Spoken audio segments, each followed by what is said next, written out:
relatively speaking. I've been in the games industry for about 28 years, 7 of them with Sony, 15 of those with Sega. I'm not putting myself up as a, well, maybe I'm a veteran as in I'm old, but I'm not putting myself up as an expert here. What I'm actually asking is to get collective consensus on what we need to be doing in regards to nurturing our UK talent in a global pool. Yes, there's going to be some audience participation, so get ready for that one as well. So I'm just going to set the scene first though. 2 or 3 years ago, we were talking about how fantastic, how optimistic we were about the games industry, both on a global level and on a national level. You know, you'd look at these kind of, statistics and pull them from here, there and everywhere, not pinpointing one particularly, but they're all about growth. They're all about the fact that games industry analysis always had a positive slant. There was always something that we were moving forward to. Always looking forward to how our projections, reach was going in terms of install base on platforms, how people were really moving forward in terms of live streaming. Then it all sorts of went AWOL a bit. How and why did our employment and our processes go? Well, I think everyone that's been to a games conference event in the last 6-12 months has heard a theory, and I'm certainly not going to go through the theories. I'm just interested in the facts on this one. Really, it was growing exponentially, 25%. There's not many industries that could have said that 2 or 3 years ago. You look at between 21 and 23, it grew by 11.4%. That's the total UK industry workforce, and that's including freelancers. Then we look, 6-12 months later, 6,400 people have lost their jobs globally. You look at the vacancies, they're for experienced positions, senior positions, manager positions, just 7% of those are junior roles. You look at that, it's nearly half of the roles that are on the market right now are for experience. That tells me that there's a real difficulty inherently for anyone trying to break into the industry. And it also tells me you've got fixed term and permanence, and that sounds good, but ultimately people are looking for someone to be absolutely bound to their role or bound to their business, which is not a bad thing, but at the same time, you've got this situation where if you're hiring permanence as a standard, then it's hard to hire a junior in and have confidence that that junior is going to be there for the long term as well. So, I'm going to leave room open for questions later as well, so we will kind of go back to some of these things. But I thought some of it was really interesting. I've just been looking at the Games Job Live for this month, and if you look at the most common job titles, I don't see junior in there pretty much anywhere. I don't see anything where it's a start or a head start into the industry.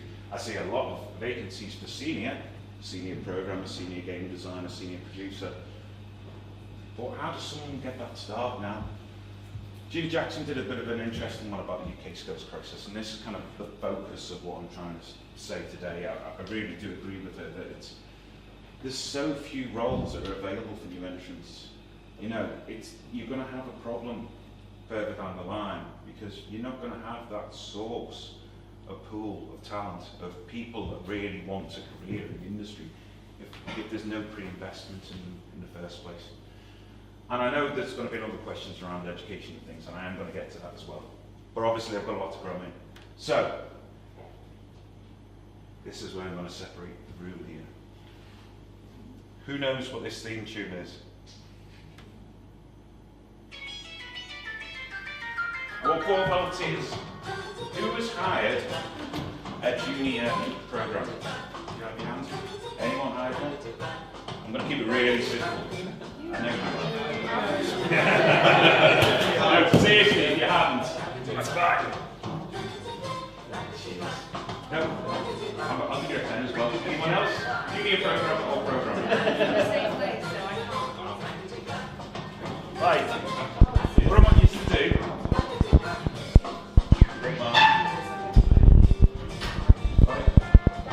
I just want you to write down. This is an extended one, I never remembered this bit off blank. The most important skill that a candidate needs to have for a junior program position is blank. Just write the first thing, the priority that you have when you've hired a junior programmer, what's the skill? It's not like this one. Ronnie Hazelhurst was one of the best soundtrack and TV theme tune composers you could ever hope to hear.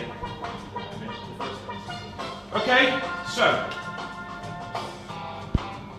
what skill, most important skill, you need to have for a junior programmer? Okay, can I take it off you? Are you done? Personality. Coding skills. You got it. You did hide them, didn't you? In the end.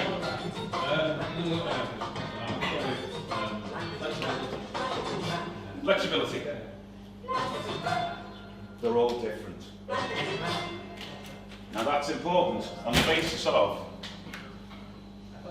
how is it, it's really difficult to get the message across to people who are applying for these positions if every one of these vacancies has a different priority. You look at things like the specific experience, and I've been going through current job descriptions about vacancies. There's an awful lot of very specific experience that seems to be needed for these roles. A lot. When you look at general experience, yeah, I mean, obviously they all count. Are they all needed for a junior programmer? Just keep in mind. Educational experience. You want a degree, games design, masters in computer science, certification, Scrum Master, what have you. But For a junior? yeah, Seriously? yeah. This is all, I've been to some more today. I've rushed this, by the way. I'll be honest with you. Can't tell. Why is educational experience so generic? Why, you know, it's not referenced anymore. What does a degree in games design give someone that really applies practically to the role you have as a programmer, in this instance? Or for any of those roles or vacancies where you have a junior position. So, does current educational experience provide suitable candidates? I guess, again, I'm trying to get participation here because I think I want to see what the feedback is from people actually in the industry. I'm only a small part of it. We're all a bigger part of it. How many attendees here provide requirements to the educational sector? If you've informed on educational content, we've got 1, 2, 3, 4, 5, 6, half a dozen. How many educational delivery centres were involved? I'd guess 1, maybe 2 at most, right? About 8. Okay, so there we go. That's an interesting one because ultimately that's the difficulty inherent here, is that it's really good to get, you know, people, employees, informant, course content creators about the needs, the requirements for a junior, for a role, entry-level role. But if it's only going to individual educational sectors or elements, how is there any consistency in that application, in that practice? Yeah, I understand the challenges as much on the educational side as it is for us on the games industry side. But we've got to think about, you know, how many of us think that the currently course content we're seeing with people with those kind of qualifications is effective for creating, you know, ready-made candidates or relevant practical skills?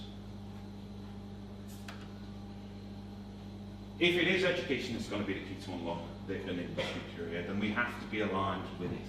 We have to be an influence between the course content creators and what we want collectively. Because it's not enough to just be singular about your application. We've got to think about that being a pool of talent that could be useful for all. Again, you can always laser focus, and you can focus on, like, I want to really support local education, and that's great. Totally understand that. But it will eventually cause a bit of an unraveling when it comes to your expectations about where you get people from elsewhere. And it affects social mobility as well. How do we source and nurture talent? Are educational requirements actually a barrier to the talent? And I say that because, you know, we've got to ask ourselves in the room, how many of us were benefited from subsidised education as we grew up, that we didn't have to pay full 10 grand, that we weren't covered by our parents or people in our family. How many of those will be able to do the same courses now in this room without that support? How many here benefit from parental subsidising? Could you have got where you are without it?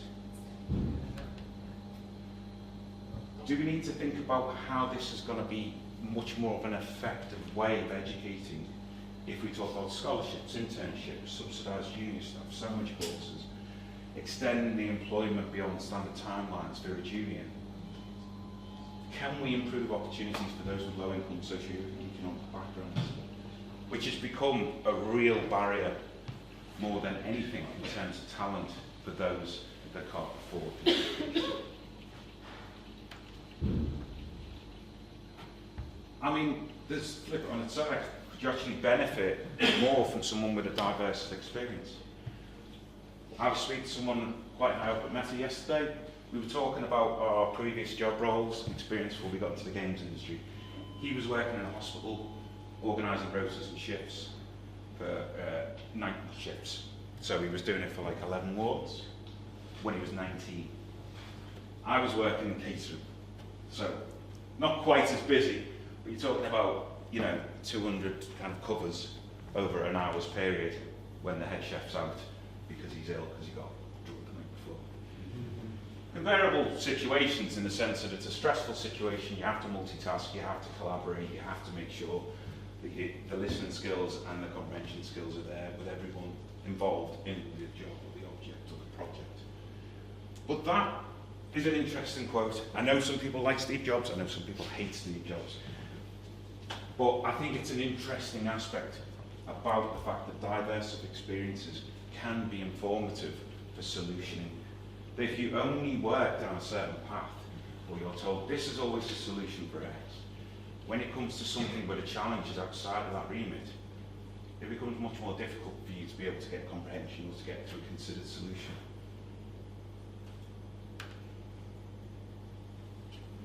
Does your applicant really need all that experience? Out of all those applications I looked at in the last 24, 48 hours, I saw one that said this: we don't expect candidates to be strong in all areas. That, for a junior position, should be standard as far as I'm concerned.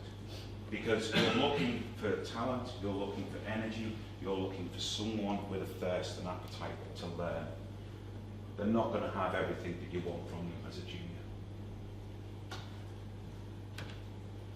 What can your teams provide in terms of experience? Mentorship, most effective form of upskill, and I think there is. Personally, I'm happy to have arguments about that when we have the pizzas later.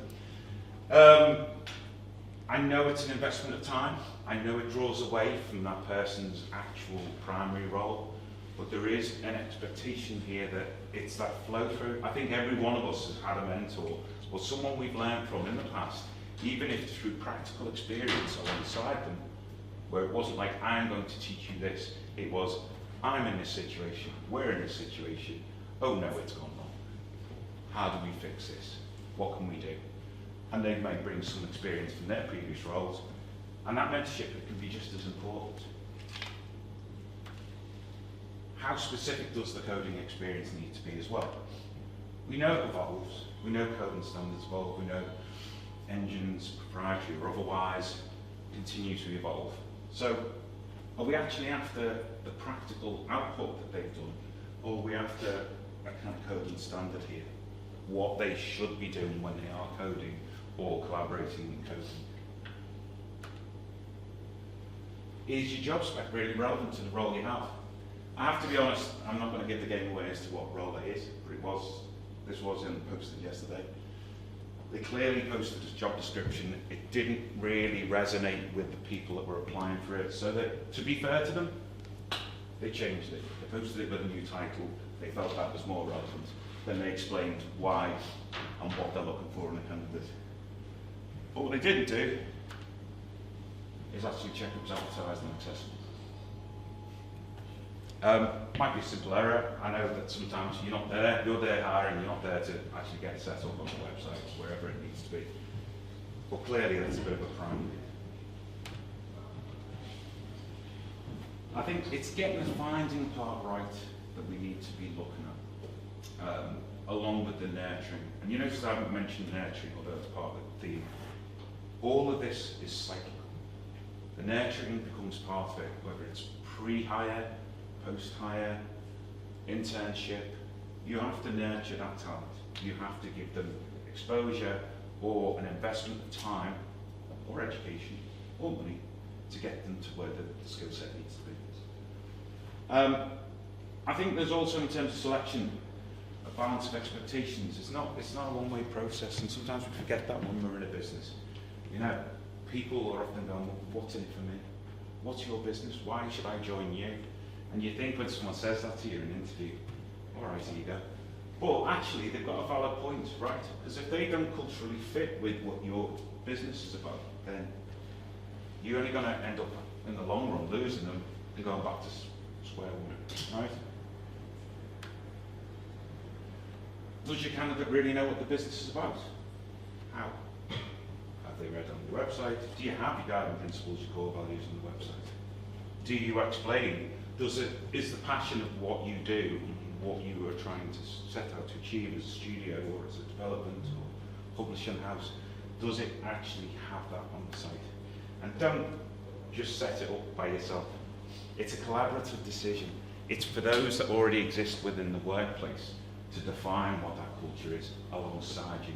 Not you to go, hey, I've set up these values and it's brilliant. There you go, all go ahead. Because that's not reflective of the culture. That's an imposition of a culture onto a business. So don't try to impose a culture on existing staff. Moving out a little bit, rather than the UK educational sector, do we look at what other educational sectors in the world do? This is my experience, it's very limited. I know that, and I've quoted 10 cents, sorry. I know that there's Chinese games related courses that are much more focused away from the creative aspect and more focused towards the task completion aspect. Now, I'm not referencing 10 cents in this sense, but it's to align with workplace expectations. I think what universities have got into the habit to do, and I think they've been forced into it, is because of the increase in privatisation, they're in a place where they've got to get bums on seats. So they've got to make the games design course look really attractive to people that want to be in the industry, in that fantasy world. I'm getting to create all day, every day. I can build these structures, these engines, and I can do it my way, and it's going to be fantastic. Oh, hang on. I'm in this business. This business is telling me what to do. And I'm not really excited because it's not very creative, and I'm going to be on this for months. Right? That's an interesting aspect to look at. Mexico, I went there last year, and I went to one of the universities. I was really impressed with it. Well, I was like, how long do you end up in how long does it take to qualify? 5 years? I was like, oh, it's a lot longer than we have in the UK. And they said, well, yeah, but what happens after year 3? We go into a internship, so we just go into a business and they leave us for a year to bed in and become part of that. And then someone who's actually been probably hired now for Disney went for their year out at Disney. They said, we're going to keep hold of you, we'll pay for the rest of your education in the 5th year, and then they've agreed to be hired as a result of that. It's something we could really adopt here in the UK, I feel. But how do we influence the educational sector to recognise that that could be a real value for us and for the individual? I was talking to someone from the London Arts last week at Develop, and they were talking about one of the challenges they had is the emphasis on the UK educational sector on theses, dissertations. The 3rd year, big focus. They've got to be specialist about it. That student defines what they present. The course content or the tutor says, yeah, you go ahead. Did they ask anyone in the industry? Did they think about that specialism as relevant towards the kind of course they wanted to go on? Not necessarily, he was saying. And he also said that basically they get a head start for about a year. And that's it. They've lost a year of what they could have done in terms of advancing their experience or their knowledge or awareness, or look at the jobs market and say, actually, it's shifted. It's going that way.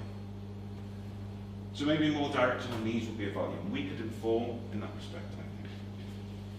And do we need to consider an alternate approach when we identify suitable candidates and finance their education alongside formal work? I think I've probably already gone over 15 minutes, but I'm nearly done. Not every investment has to be financial. Because I think that's always the fear is when you walk into these presentations and everyone goes, oh, we all need to get better at this. Where's the money? Who's putting the money up front? It doesn't happen by itself. But we already have existing, platforms, functions, bodies that are effectively part of that. Ukie itself, now that we have a change of government, we might have a change of direction. I think this becomes a part of a phase that we can all be involved in and really be helpful to each other as well as to the government, because they need leading, and the education sector. This one's just an interesting one. Into Games do a top 50 graduates, people that they feel are like the top cream of the talent. Even Brandon Cole, that's in today's in gamesindustry.biz. This is a big article you may or may not have seen, James Batchelor. And there's no lack of talent. Talent is everywhere. Academia is training thousands of students every year for roles that the sector needs. The challenge we are trying to fix is getting the sector to invest in these people. I challenge that bit, but we do need that investment in some way, and it has to be purposeful. So how can we as employees improve candidate readiness? Can we invest in, say, Unity or Unreal licenses? Can we do like some sort of sponsorship program? Can we be part of that? Or we want first dibs on the top talent? I don't know. Establish an increased presence beyond the HR or people links and form of content. I've already referenced that. Innovation is in the eye of the beholder. Do people start an indie first? I think everyone kind of has that ambition to be in big publishing, but then you're a small fish in a big pond, and it takes a lot longer sometimes to be able to get to where you want to go to. Do you go back to being the bedroom coder? No, it's hybrid working. As long as you've got people that work alongside you, you can be anywhere, location, anywhere, right? All this is up for debate. We're at a great point at this moment in time in the UK sector, games development, industry sector, to change things. And I'm going to just say, I was at a film last night, Brian Eno, you may or may not know, but it's the first generative film that's had public cinema release. And it was an interesting one because he's a songwriter, producer, blah, blah, blah. But what he said about songwriting, he said, I've realised that there's a difference. People that write songs think that they're going to write about an experience or what have you. And they're there to present something, but actually, they're presenting a feeling. So they're thinking up the song, but they're actually setting up an experience for people to feel. When you listen to a great song and it really touches you, it becomes quite personal. And you have your own definition as to what that song is. I guess the reason I'm mentioning that is because I really think that we can improve things, but I also feel it. And I feel like the way we do it is through positive action in that respect. So, thank you.